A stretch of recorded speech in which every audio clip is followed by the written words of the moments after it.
is now we've got some more clarity on where we want to go. We've got some more clarity on the strategy and model that we're going to get there. Now, what we need to do is we got to free up time. Time is the constraint to solve for. We got to fire ourselves. This is one of our favorite things to do with our private clients, is to fire them from things that they shouldn't be doing. This should be one of the favorite things that you do yourself, is to fire you. But most of us unknowingly and unwillingly actually design the business around ourselves. I caught myself here in multiple businesses. It was very much reliant on me telling people what to do, me making decisions, me signing stuff off, me coming up with ideas, me driving the show, yada, yada, yada, yada, right? That is not scalable. That will lead you to where I went, which is to burnout, right? And a flat freaking wall that you're just trying to break through. Even though you're learning and investing in yourself, you can't break through if it's built around you. So we've got to fire yourself. So most businesses are built around you. What we help you do is to go from hustling and muscling with things built around you to being working on the business, to being free from the day-to-day, from being free from the day-to-day grind. And this is where we need to go. So a question is, if you went on a 2-week, no strings attached vacation, how would that go for you? Would you, be like this lady over here with, toes in the sand, not a worry in the world, just dreaming? Or would you be like this guy over here where you're trying to enjoy family time, but you're just stressed out? You're just thinking about, you're checking in on your phone and you're taking calls and you're doing things, you just can't be present, right? I've been on both sides, right? And a lot of us can probably relate with not being really able to take a time off, especially 2 weeks where we were not attached to our team at all. Imagine what would happen to your business. Now, this is another way to think about it is, again, what would the results be? Would it drop off pretty quickly? Like, are you really the business? Would it like slowly die if you just weren't there? Would it basically maintain or do okay without you? Or would it consistently be able to grow and thrive without you? This is where we want to be. And this is where you're going to be if you follow this process step by step. Like I said, this book isn't about how to take your 6-figure business to $1 million. This book and our methodology and everything that we preach is how to have a multi-million-dollar business that you are free from the weeds of, that you are in complete control of your time, energy, and effort, that you are doing what you want with the people that you want. That's what's really, truly possible. All right. And that's what you can do. All right. So one way that we want to look at and evaluate your time is looking at the value of the tasks in your business. So breaking them down into $10 an hour, $100 an hour, $1,000 an hour, and $5,000 per hour plus tasks. In the book, we kind of guide you to fill this in for your own business. In your business specifically, what are those $10 an hour tasks? Whether you're spending your time on them or not, getting clear on what those potential tasks are. And what you want to do is obviously spend your time more and more on the right-hand side. Now, the 6-figure hustler is doing it all. And if you don't have the good awareness, you can often catch yourself responding to customer service questions, to setting up some tech stuff, doing things that you can easily delegate and offload to other people. But imagine if you spent most of your time on the $1,000 hour, on the manager and most importantly the executive activities, which are the things related to, for instance, a big marketing initiative, related to creating a big asset for your business, related to hiring a key leadership role, related to implementing a sales system, related to going through the 2X program, yada yada. Like, imagine if your time was spent on things that you're going to feel 6 months from now, 12 months from now, or beyond, right? That's where you're going to really, really progress in a big way. Because as we always say, and as we know, 6 months from now, that comes here in a blink of an eye, let alone 30 days, 60 days, 90 days, or anything shorter, right? So the future will come here faster than you think. You got to spend your time in the proper way because you have the time. It's just how we spend it. So we really work you through several exercises to think how you are spending your time. And 2 questions that you can consider to kind of change your perspective right now is, if you had to run and grow your business, you only had 10 hours per week, like only 10 hours, what would you do with that time? How would you spend it, right? Really think about this.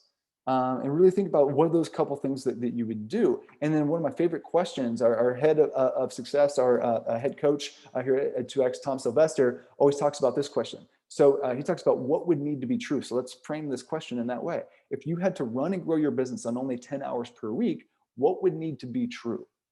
Really important to start to see, oh my gosh, I need to stop doing everything myself. I need to turn my business into a machine, right? So this is how John Murphy was. John Murphy is a legend here at 2X. He's been a great client of ours for a long time. He came in and he was at 110 hours per week. 110 hours per week, people. Like that's a lot, obviously, right? And he was at $67,000 a month in a business, doing almost everything himself, just muscling and grinding. And he thought that this was successful because he was growing and he got to a high six-figure business that way. So like this is what the challenge is that we face is the things that it takes us to get to 300K or 500K per year are the exact things that we need to unlearn to go to 2 or 5 million, right? So this is the same exact case with John as he learned to get to muscle and grind things to get there, but he was obviously just absolutely hitting the wall. So within 4 months, actually this says 6 months, within 4 months, he went to 10 hours per week in his business by implementing exactly the playbook that I'm sharing with you now. 110 hours a week to 10. He didn't know what to do with his time. He spent more time in his garden than he did in his now at this point in time 7-figure business. And at that time, he went from in 6 months from $67,000 per month to $503,000 per month. From 6 figures and stressed out to multi 7 figures, starting another business, and again, all doing so with the same mentality that he still has so much time that it doesn't even know what to do with it all, right? Beautiful situation to be in, right? This is how you can do it. Your time is such an important factor to break through to the next level. So do you spend your time like a true 7-figure CEO? Or is your business built around you? Really reflect on this. This is a huge opportunity for 6-figure entrepreneurs that we see left and right. So as you saw in that quick case study is that John reduced his hours from 110 hours a week down to just 10 hours per week. And firing himself was one of the key shifts that he made. And if this interests you, well, trust me, there's a lot more. And I interviewed John to ask him, hey, what were those key shifts that you made? What were the most impactful things that we guided you on step by step to go from $67,000 per month up to $503,000 per month? As he pulled back his time dramatically, well, listen in as he shares some of those key shifts and exactly what you can do as well. Check it out right now. Hey everybody, Austin Essie here with my man John Murphy, the founder of E-Bike Generation. John is a huge success story, and I wanted to bring him on to break down how he did it. So John, let's start with some of the numbers, some of which are scary, but some of which are absolutely amazing in the growth that you achieved. So you came in to the 2X program. At the time, you were working 100-hour work weeks, just grinding to the bone. We're going to talk a little bit about that. You quickly went down to 30 hours and you took your revenue from $67,000 per month on average to within 6 months being over $503,000 per month. So some explosive growth while getting your life back. So let's go back to before you joined John, the one-on-one coaching program that we have here. What was your life like? What was that situation like? Tell me about the hours that you were putting in and what the day-to-day was kind of like. It was tough. You know, I felt like I was always anxious and stressed, and I felt like if I didn't just keep spinning the plates, you know, they were all gonna crash. So it was always putting out fires, but it was always trying to just keep, like, there was no room for me to think about doing anything good or strategic. It was just always answer the phone, live chat, emails, get orders through, reply to customers, and it was just constant. And I was just burnt out for most of the time, and along a lot of the time I didn't know I was burnt out. I would just wake up anxious even though I was like doing well.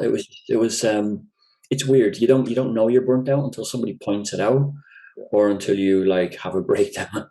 And that happened as well. So it's not a good place to be. You and I had have a similar experience there. I was working myself so hard to the bone that I didn't know it at the time, but then finally my body gave up on me and I started having an anxiety attack where every time I would drift off to sleep, I would gasp up for bed because I couldn't breathe. And my body was just like, hey, you've got to do something different. And it wasn't until I did that not once, but twice, where I had to call 911 to say, hey, there's got to be a better, simpler way to run and grow my business, right? So how long were you working those 100-hour work weeks and kind of in that mode? Maybe between 6 and 12 months. Wow. It's hard to tell because when I used to work full time for GE, and then I would work on my store in the evenings. And because I'm in Italy, my phone would ring for me up like in the evening because it's on US time. So when I would log out of my day job, then the phone would start ringing.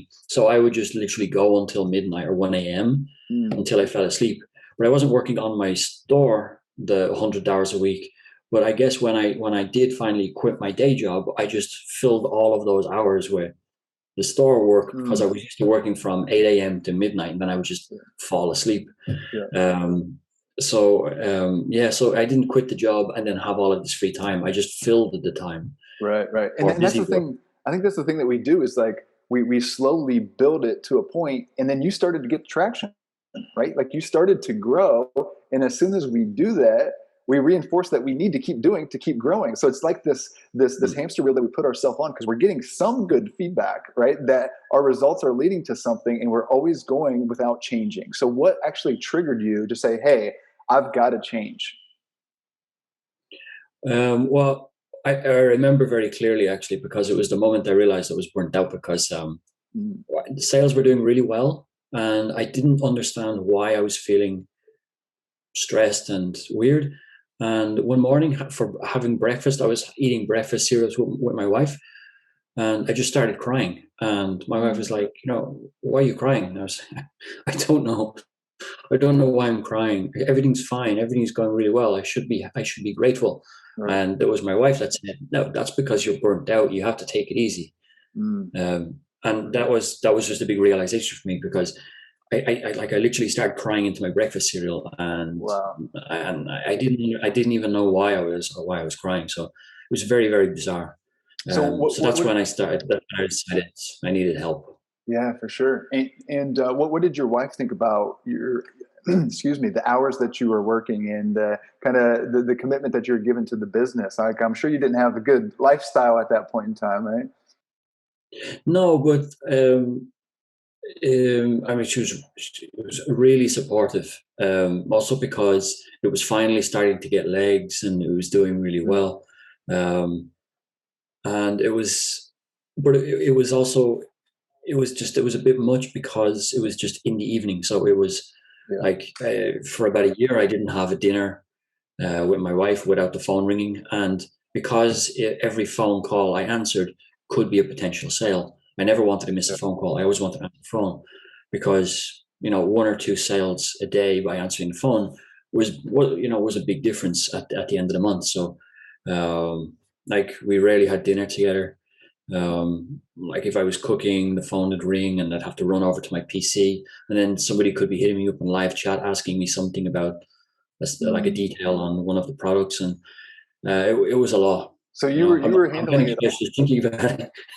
Yeah, yeah, yeah. You were handling it all. So let's talk about what you did. What are some key levers or key things that you did to go from 100 hours a week, pulled in every different direction, to within 4 months, 30 hours a week working in the business? But most importantly, a lot of that time was starting to be spent on growth in things that were going to set you up for the longer term. What did you do to make that transition? Well, the first thing I did was the first thing that you told me to do. You literally said, before you do anything else, do this, and you sent me a file. I think it was an Excel file or a Google sheet, and it was like um, it's how you allocate the time, like what you do every day and how long you do it for, and you just listed out like live chat, like 4 hours a day, answer the phone, maybe 1 hour total a day, email 4 hours, sending orders, and it's just and it's only when you start to list it out and you look at it, you go, holy crap! It was actually 110 hours when I did that file, when I Wow. did that. 110 hours a week. And I was thinking, but are there 110 hours? Like, is it physically possible for me to do that? And yeah, it is. It is. It's not good, but it's possible. Yeah. Um, and it was only when you start listing out what you're doing and how long you're doing it for, and then you have to, in this report, you say, okay, is it something I have to do? Is it something I can build a system for? Is it something I can delegate? And Yep. then when you start picking, I can delegate this, I can delegate that, or I can systemize this, or yes, I have to do that. Then how many hours you should be working becomes clearer. And then it's just a case of trying to work towards that.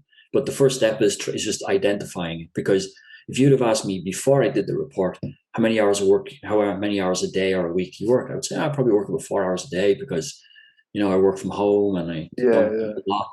But then when you start adding it up, it's a whole different story. And then you realize why you're burnt out. Yeah, absolutely, absolutely. So let's talk about those two things that you mentioned, systems and delegation. What have you learned about systems as far as the importance of them for your business? Where were systems at before 2X versus where they're at now? Did you have systems? Tell us a little bit about your systems experience. No, I didn't have any systems at all. Everything was just in my head. Like Mm, literally, if I slipped and bumped my head, my business was over. There wow. was like I knew all of the prices of the products. I knew who to contact. I knew who to ring if there was an issue. I knew how to send an order to a supplier. I knew how to fulfill an order. But it wasn't even written down in Word or like on my PC. It was just I just figured it out and then kept doing it because it was only me doing it. I didn't have to document it really. Um, so no, there were no systems. And still to this day, I mean, I could do with more systems because my brain just doesn't like systems. Mm, It's still my biggest struggle is like putting the systems in place and then following the systems. So I ended up finding sort of a middle ground which works for me, which works for my brain. But if I slip and bump my head, everything's fine. It'll still the wheels are in motion anyway, and the business will still go on. So right. yeah, so Right, right, right. And let's talk about delegation. This is something that you have done really well. What have you learned about delegating properly to now have team members basically running most of the day to day? yeah. I mean, so before I had anybody to delegate to, since I was doing it all myself, I figured, well, it was sort of like, what do I, what comes first, the chicken or the egg? It was like, okay, I've identified now that I have to delegate all of this work, but I don't have any system. I don't have an SOP. I didn't have like a here's who to email when X happens, for example. Nothing. Um, so I came to the conclusion that yes, I need systems, but it's more important to reduce my hours and then figure out the systems along the way. So, which isn't always a good idea, I'll be honest. It's better to have systems in place and then move somebody in so that person is sort of in a position to succeed. Yeah. But otherwise, you can burn through a lot of people, a lot of employees. But I decided to be very rigorous with the hiring process, and I found somebody that was. I basically said you need to be comfortable being uncomfortable because I don't have any SOPs. There's no manual. I can't give it to you, but we're going to do it together. I'm going to hire you. I'm going to coach you. And Mm, then when you're comfortable doing one task, you document it and then you archive it. And that becomes the page one of our SOP. Then when you get good at the action two, then when you're comfortable doing it without needing me to help you, then you document it and then you add it to the archive. And then he was basically paving the road as he was mhm, walking it. So mhm. that's not always advisable because that's people. Not everybody can be in that position. Mhm. But I found a really good guy named Ramon, and he was comfortable being uncomfortable, and That's he great.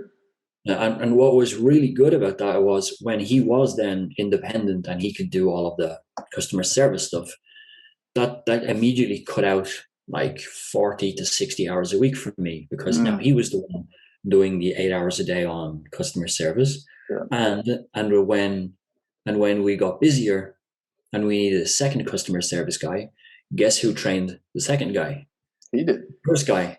So I didn't even have to train the second guy. And then the third guy arrived, and then guess who trains the third guy? The first and the second guy. So That's great. it just keeps getting easier. That's great. That's great. So what you did there is so, so, so important, John, is right from the start, from day one, you started to create a culture and you had the expectations of like, hey, not everything's going to be perfect. Like when we started 2X, one of our core values was we stole it from Facebook's early days, which is move fast and break things. I told everybody, hey, we are going to move. We are going to fail a lot, but we're going to have some fun along the way. We're going to learn and get better, and we're going to, yada yada yada. I would go down this whole story, and that creates the culture. But you also created a culture of systems of somebody who may or may have not had previously been good at systems. He comes in, and with that mentality, you guys together started to build systems, and this creates this machine that's truly scalable and much beyond you. But one of my favorite things about your story is you made this quick transition to get free, to start to build the team, to start to build the operational machine as we talk about it. But you didn't grow at the beginning. The first 90 days, you didn't grow much at all, if just a little bit. And you were like, hey guys, this is amazing. You've changed my life, but I'm not growing fast yet. What's going on? And we were like, hey, John, there's a process. We're working through that process. Can you talk a little bit? Because let's fast forward again. Remind everybody, within 6 months, so we're talking just a couple months later of that conversation, you had grown exponentially over 7x where you were previously. So the growth soon came, but it is a very important order that we have to follow. So can you talk a little bit about the patience that people have to go through in the order of things to do things right so that they truly are scalable? Yeah, it's hard when you're in that moment, right? Because obviously, if you're trying to make changes, we all want to see the result immediately. But what I was doing was I had to try and build up that foundation, because when the sales and marketing aspects came later, if we'd have done those first, and then I started going from 67 or 68,000 in February, and then 500 plus in August. And if I was already doing 110 hours in February, how how would that work in You would August have when if I was buckled. You would have buckled. so it was, I mean, there is a path. I was obviously, I wanted to see a return on all of my hard work and investment. And it was just a case of, okay, well, I have so much work to do, like internally, before we start opening the floodgates with sales and marketing. Right. But so, there's a time for that. But, I think, like me, and I'm sure a lot of your other clients, the first thing we want to do is we want to work on sales and marketing. Like, how do we get more sales? How do we get more customers? How do we, because we're working so hard, we want to see more. But that would have probably been the death of me if if we did it in reverse. Yeah. So what would you tell somebody if we're talking to the John beforehand that, hey, I want to see a return, I want to go straight to sales and marketing? What would you tell that person knowing what you know now? Just look at what the roadmap is, like remember what the goal is, but just look at how you get there and not just want to see all of the sales. So if you just remember that it's a process, and step like the first step has to come first before the second step. Otherwise, the second step won't have anything to work off. So just keep reminding yourself that the process is there for a reason, and it's you weren't experimenting with this process on me. It's a proven process. Right. And no matter how anxious I was to get started with sales and marketing, we got all of the we put all the foundations in first, so we were able to we were able to cater for all the sales when they arrive. So it's basically just remember that the process is there in a specific order for good reason, and then just to be patient and just keep implementing everything as quickly and as efficiently as you can along the way. Yep, absolutely. Now, one of our favorite things is, yes, the time freedom and getting free from the weeds is very exciting. The revenue growth is super exciting. We celebrate both of those very much. But the cool thing that really gets our team fired up is what that means. Like, what does that mean for your life? What does that mean for your family? What does that mean for, other people that you impact, whether they're your customers or your team members or whatever? So talk a little bit about the overall impact of more time freedom, of a much bigger growth, of more money. Like, what has that meant for you personally, John? Well, for me personally, a lot of it is there are a few things. One is happiness, because I can wake up in the morning and then decide, will I look at my emails, or will I go out in the garden and read a book for a few hours, or will I just take it easy, or will I go outside, will I just sit down and see how the store performed while I was asleep. So it's very liberating knowing that I don't have to work if I don't want to. And there are a few days this week I didn't actually work. I mean, I had the computer on, but if my team messaged me on Slack, I was there for them, but I wasn't stressing about not working. So you do come to the realization that the business is still going to be there the next day. So for me, I didn't have to feel like I just kept needing to, um, putting out fires and stuff. But also what comes with that is that with all of the sales that started coming, and it becomes, with all of the processes and things that we implemented along the way, they all start to compound over time. And within a few short months, the first thing you did didn't really seem to make a difference. But when you've done like 15 or 20 different things and they all compound, Yep. at the end, the results are like exponential. And what that meant for me, it was a financial reward, but not because I have more money, because I still live below my means. But what it means is that for um, I think it's March now. So it's May now. So it's exactly 1 year that I've been sending 1,000 euro to my mother every month. Um, which Wow. is like my mother is like retired, but working two jobs on the side. And like, we come from humble beginnings, and it's always been the way. But now I basically double her pension every month for the foreseeable future now. Wow. And that That's means awesome. she doesn't have to stress. So just for me to be able to know that I'm doing that, that's just one of the cool things. So it's very rewarding that way. That's Very, awesome. very fulfilling. That's awesome. That's awesome. Two final things, John. If you had to summarize what we do here at 2X in our one-on-one coaching programs, what would you tell somebody if you had to summarize what we do? It helps people get out of their own way and realize what we were trying to do this for, like to get the time freedom, the financial freedom, and then just to get your life back and be happy. We get caught up in just working harder and harder and harder because we think that's the momentum that's required. But if somebody comes in and just says there's a better way, here's how to do it, and then you go through the process and you basically become the CEO rather than building a job for yourself. It's very liberating. So it's yeah. Excellent, excellent. And last question. So, people watching this, probably at six figures, you've done the leap from six to multiple seven figures now. You're getting ready to build the foundation as soon as the inventory thing gets resolved to go even beyond that. What would you say if you had to summarize two or three tips down for people to go from six to multiple seven figures? What would you give as those tips?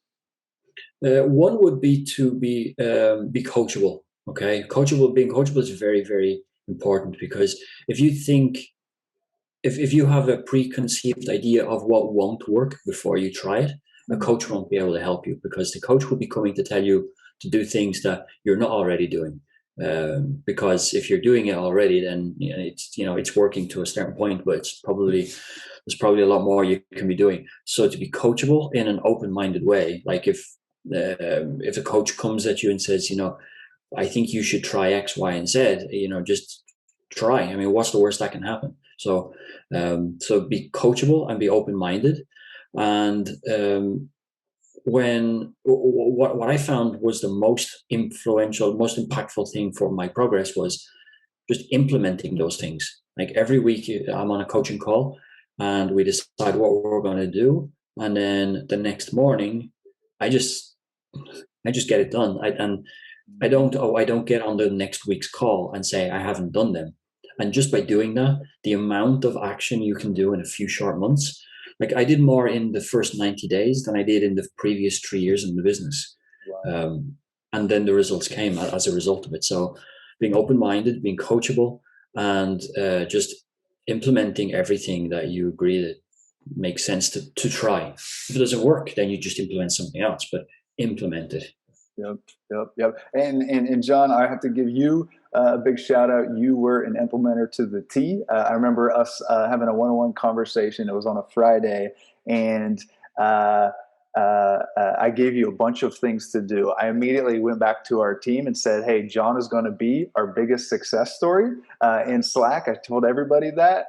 literally 24 to 26 hours later, you had emailed me back that you got done like 7 of the 8 items that we talked about. And that doubled down of you being one of the biggest success stories that we've had here at 2X. So you taking action, being coachable, being open to ideas, and really building those bricks one at a time and trusting the process has led to some incredible growth. So we're excited for you, man. And that's going to be the exact formula that's going to take you, wherever you want to go in business and life. So keep it up, man. Yeah. We're proud of you and excited for what's ahead. No, well, so am I. So am I. This year I'll do 2x on last year as well. With the projections look like that. So it's not a one-off 2x thing. It's a 2x, 2x, 2x, 2x, and we just keep going. Exactly. I was going to say, wait till next year because we're going to do it again, and then we're going to do it again, and then we're going to do it again. And that's the beautiful thing about what we've built here is to set up the scale in that proper way. And again, keep it going, John. You're going to make it happen. So thank you very much, and we'll see you soon. Thanks, Austin.